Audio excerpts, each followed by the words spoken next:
Well, now I was asked to get up and talk about the spiritual side as far as when you make your vision and when you begin to, what happens when you on January 1st and you're all excited and you write this vision and you're working your vision board now, and then come March and the vision board is somewhere collecting dust and you went in and you did your spring cleaning and it may have even gotten tossed out. Because maybe it got wet, coffee got on it, the children got to it, and all of these things began to happen. So if your vision is really, really important, and you guys said the scripture, I was like, God, I thank you because that means that we're on one accord. So we're in the right vein, amen. Habakkuk 2:2, y'all, I'm a pastor by nature. He molded me that way. So Habakkuk 2:2 that tells us to write the vision and make it plain so that men can grab hold of it and run to it. And if you are in fact a visionary, amen. How many visionaries do we have in here? If you are in fact a visionary, you got some workers under you. So you need to make sure that your vision, you don't give them all your information, but you make it just enough so that they bite-size, so that they can eat on it. Amen?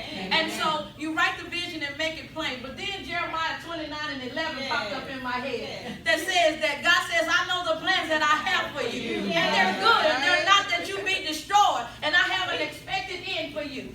Well, I took out the time to look it up in the Greek and Hebrew and break it down. God says, I know the plan, the purpose that I have for you, and I have strategically calculated what it's going to take to get you to your destination. And just in case you get off track, I sent a prophet along to give you a prophetic word to put you back on track. Come on, somebody, because some of us get off track sometimes. Amen? But I'm going to send somebody when you start going too far to the left or too far to the right. I'm going to send somebody to remind you of who I said you are and where you're supposed to be. Are we in the book together?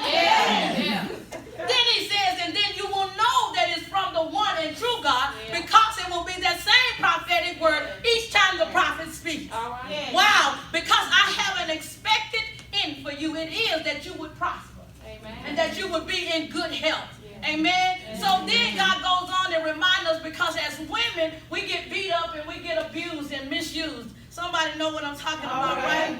And so we find ourselves where people put our names on the highways and the byways and it's not in a good place. Well, God took me over to Psalms 23. And everybody knows the Lord is my shepherd, I shall not want. They taught us that when we were little children. But you drop down to the 5th verse, amen, where he then began to tell us, he says, thou anointed my head, thou prepared the table before me in the He brought me in front of my enemies. He brought the naysayers and he sat down at the table with me. He laid out the table. I look good. And then he brought my enemies to the table. And after that is done, then it says he anointed my head. He blessed me in public. Amen. Come on, somebody. He showed the world that I'm blessing my baby. Amen. And I want everybody to see it. They talked about you behind your back, but I'm going to bless you in public. Amen. So when you get your vision, begin to look at it again. If you don't remember nothing, remember God has a plan. And if I should get off track, God gonna put us right back on track. Amen. He gonna send, that's how you gonna know you off track. He gonna send somebody to tell you, look at here, you off track a little bit. You need to come on.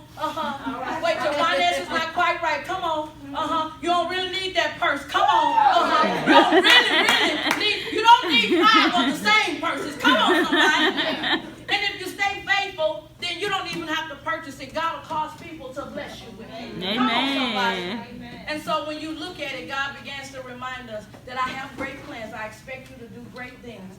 However, we have to be faithful and we have to be diligent to the assignment that he placed in our hands on a daily basis. Pray, and I'm going to sit down. I pray and ask God, God, hide me from my enemies.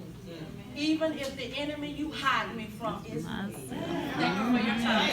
Amen.